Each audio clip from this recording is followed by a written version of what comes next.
Hey, welcome to the Compassion Project. I'm Jane Smith, and I am excited to be talking to Rhonda McMahon today.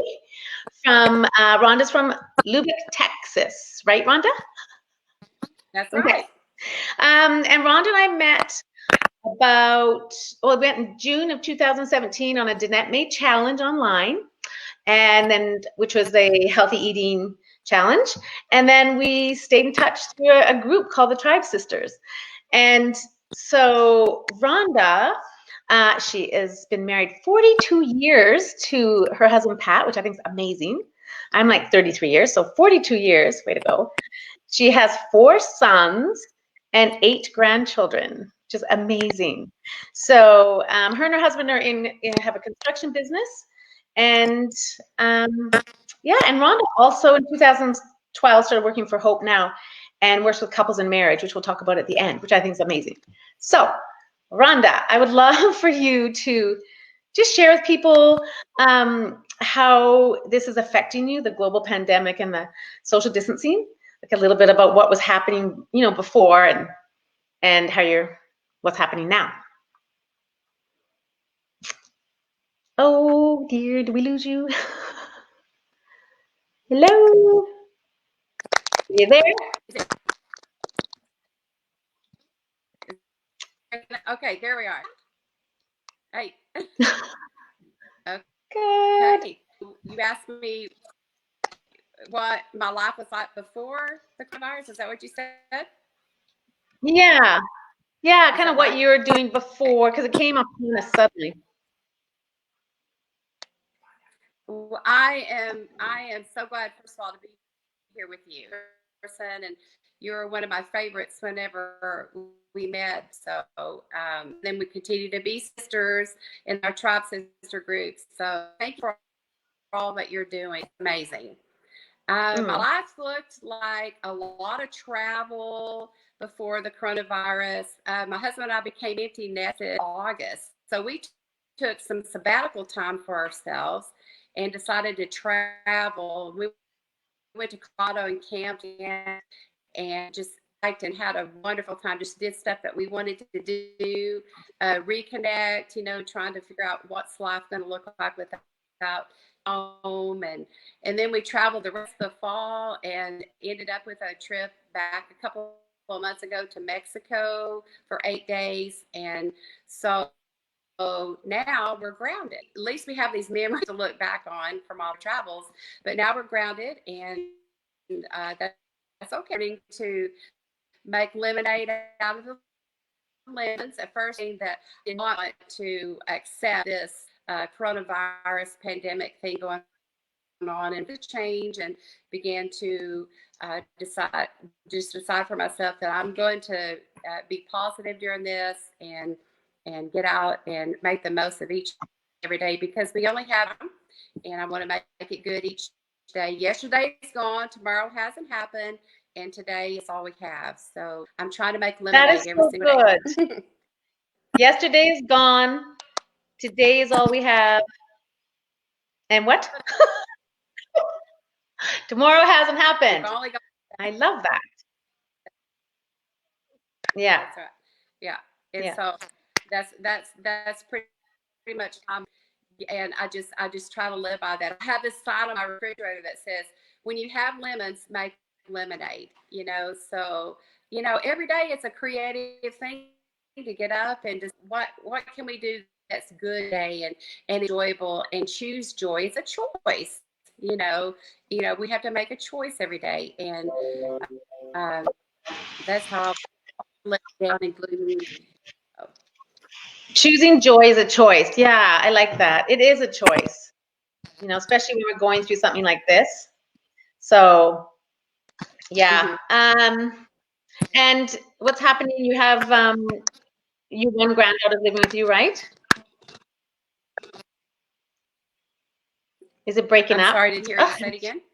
Oh, I just said you've got a little granddaughter living with you, Sophie? Yeah. Let me bring Sophie here. Sophie, I told Sophie she could come on. My little granddaughter is staying with us. Hi. This is Sophie. Hi. Hi, Sophie. homeschooling her last 3 weeks. Her daddy's son, and she came to visit us here in Texas for her spring break. And then her mama was pregnant with their baby and had it early, and then the hospitals closed down, and so we weren't able to get in to see the baby or anything. So anyway, we haven't even still seen the baby yet. Is it girl or boy? We're about to this weekend. It's a little girl. A little girl or boy? She's got a sister. You have a little sister? Look at you. Oh, that's exciting. And what's your little sister's name? Got the beautiful... Go ahead. Go ahead. What? What's your sister's name? The little baby sister. What's her name? Oh, we're just having trouble with the internet. Mary? Mary. Oh, that's Mary good. Jean. I don't know how. That's correct. Mary Jean. Okay, the internet. We're really having trouble with this. Goodness. What can you do? Yes. Okay, so Rhonda, did you have it? What is your biggest struggle or fear right now during this? My biggest, of course, I guess my biggest fear would be getting this thing and my family get it. You know, because whenever I would had this virus, I'd read the part where they were on those ventilators, and that ventilator thing would scare me, you know, and I finally had to just realize, you know, that was a life-giving, and let go of that fear and, you know, not worry about it, you know. But that was something that kind of struck me, you know, in the very beginning of it. And so I don't watch anymore, you know, I just update because I found that was kind of stressing me a little bit, you know, just seeing how many cases every day was happening in the world. Right. And I pray all the time for people. I constantly pray, and you know, and you know, as much as I need to, but we just try to live our life. Yeah. She's been a real positive influence in my life the last 3 weeks, and we have fun homeschooling. We take walks. We're playing lots of card games, and we just Children are ourselves, and my husband. Having a child around helps because they live in the present moment. You know, they're full of joy, and we all have to learn from the children and not overthink. Children aren't in that fear in their minds. Like adults tend to create that crazy thought, right? Yes. Yeah. Purpose season for me, very much so. Yeah. Yes. Yeah. So, and I know you have a very high faith, which is you being able to control the way you think, right?